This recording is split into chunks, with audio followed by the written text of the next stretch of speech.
Zboril. And I'm Cara Hewett. And today we are going to talk about, is it necessary to remember negative past memories to recover from it? We're talking about kind of good old-fashioned traditional talk therapy, which is basically what the two of us have done for years. When people would come to us and they're needing to address, trying to, get past some negative experiences, really what it entailed is often, number one, helping identify the feelings attached to the negative experiences, because a lot of times people were pretty blocked off from what they were feeling. And then number two, processing those feelings. And the only way we really understood how to process those feelings was to relive them. Let me just illustrate my point by talking about a client that I had. We'll just call her Kathy, who came in to me following a painful divorce.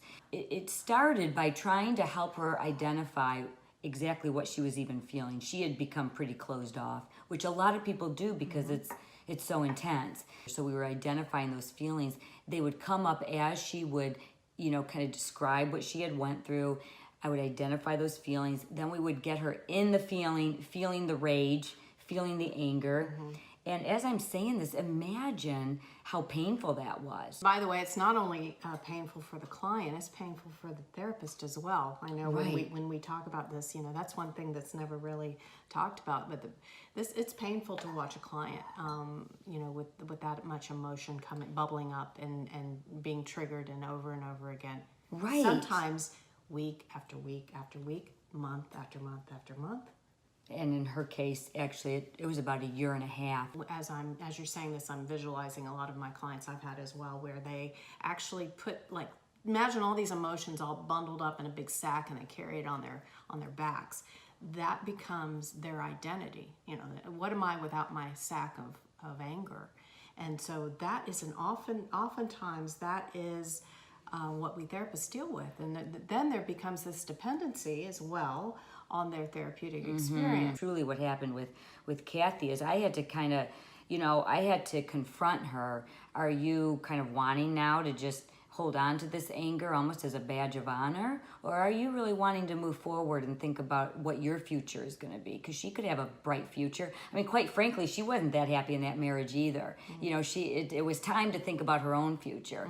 And so once she was confronted, thankfully, she did come out the other side. But like I said, it took a year and a half, weekly sessions, the money, the time, the effort, and the pain involved. The point is now fast forward, we have a better understanding of exactly how those memories are stored in our mind. So back then, we were dealing with her conscious mind, the part of the mind that is just dealing with the here and now and how she was feeling.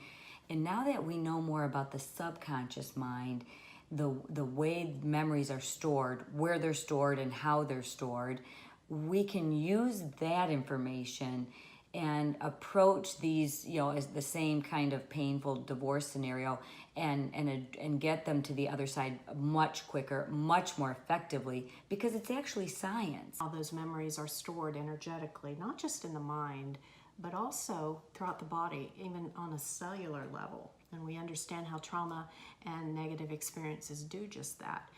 And how we can actually go in there and we could just break those molecules up of those that's holding on to all of that pain. We change the actual molecular makeup of how that memory is stored, and which is a physical change in the brain as we work with the mind. Like in Kathy's case, it would be kind of reprogramming the way that particular event, which is what it kind of became, the event was the affair.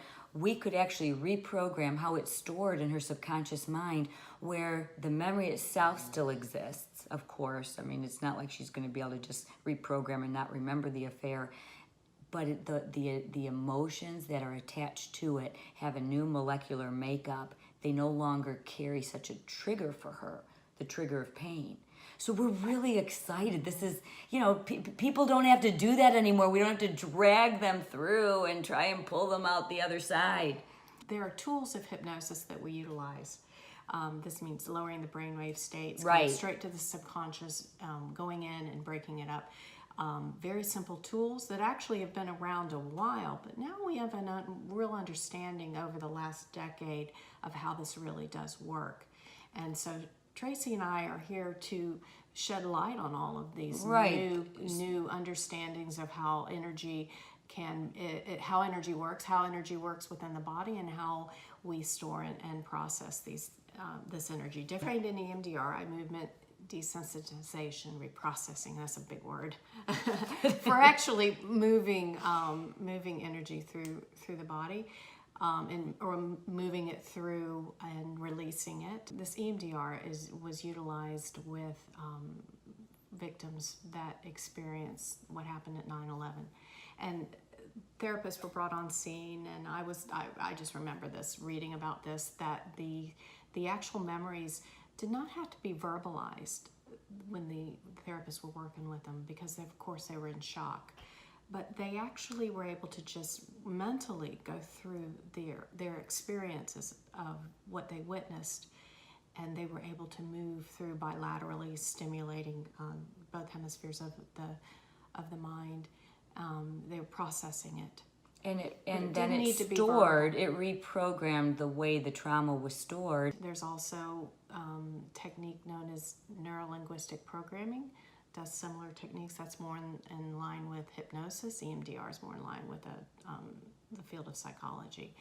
But both are energetic exercises that are used to break up these painful, energetic storage places within the body, and to move it along so that there becomes this dissociation from the emotional attachment of that memory. And another one is emotional freedom technique, which, again, you have to briefly, you would come up with the memory, and then you do what's called this tapping exercise, which moves the energy, again, changing the molecular makeup of how that energy is stored, and kind of releasing the intensity or the hold that it has on you. And remember, in all of these exercises, it's brief. The time that you experience these negative past memories is extremely brief. And the healing takes place because the actual molecular makeup changes. I mean, literally, your brain changes as your mind is healing. Mm-hmm. So it's just really, and that really term, exciting. which we'll go more into depth in some more videos, is known as neuroplasticity. Right. And we'll go into more in depth on that. That one's for another video. Cara calls neuroplasticity the holy grail of the human experience. Once we understood how we can actually reprogram the mind through rewiring our brain, that's neuroplasticity. Then we have something tangible to work with, and that's a lot of what these energy exercises that Cara referred to. That's what they do. Through neuroplasticity, they change the actual makeup of the neurons, the neuronal pathways in the mind. It is science, folks. Yeah. This stuff works, and we're thrilled and excited. So until next time. Bye-bye. Have a good day.